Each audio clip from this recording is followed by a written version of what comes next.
학교 건물 앞에 펼쳐진 푸른 천연 잔디 운동장입니다. 보기만 해도 기분이 좋아지는 천연 잔디 운동장은 안전성이 높고 한여름 지표면 온도를 낮춰줄 뿐 아니라 이산화탄소를 흡수해서 온실가스를 줄여주는 장점이 있습니다. 하지만 학생 수가 많거나 자주 이용하면 잔디가 쉽게 망가지고 농약을 써야 하는 데다 잔디 생육 기간엔 사용하지 못해 활용도가 떨어지는 단점이 있는데요. 우리 학생들은 어떻게 생각할까요?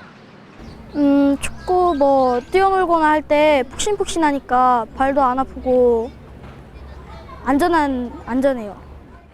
잔디가 자랄 때 못 들어가면요 편하게 놀지도 못하고 저기 조그마한 아주 작은 공간에서 놀기만 하고 그러니까 천연잔디가 그렇게 좋지만 않은 것 같은 생각도 들어요.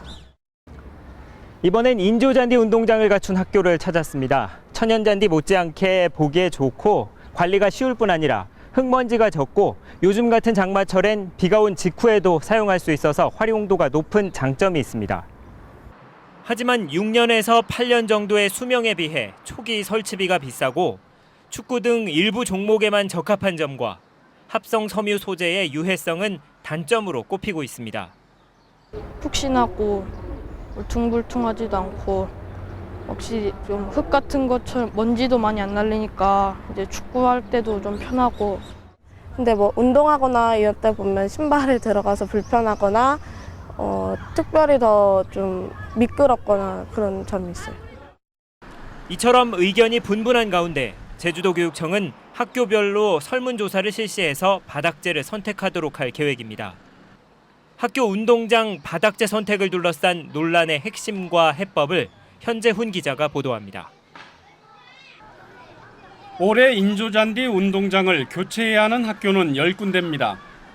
5개 학교는 자체 설문조사를 거쳐 모두 천연잔디로 결정했습니다.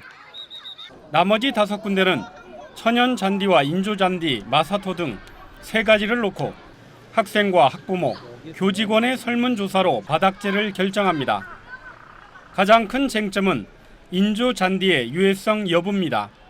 분명히 유해물질이 발생이 됐다고 한번 검출이 됐고, 그래서 아마 우리 동강초등학교에는 어찌됐건 발생이 됐기 때문에 제가 위원장으로서는 천연잔디든 마사토든 간에 아이들 건강에 영향이 미치지 않는 범위 내에서. 기존 제품들은 그러한 유해물질이 검출됐는데요. 2010년 이후에 조성된 학교 운동장의 경우에는 그 허용 기준치를 넘고 있지 않고 거의 유해성 물질이 지금 발견되고 있지 않습니다. 투자 비용과 활용도를 놓고도 논란이 뜨겁습니다.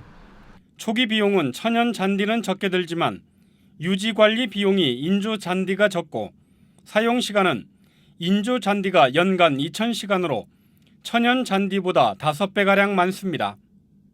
인조잔디 운동장의 가장 큰 장점은 바로 체육 활동을 많이 할 수 있습니다.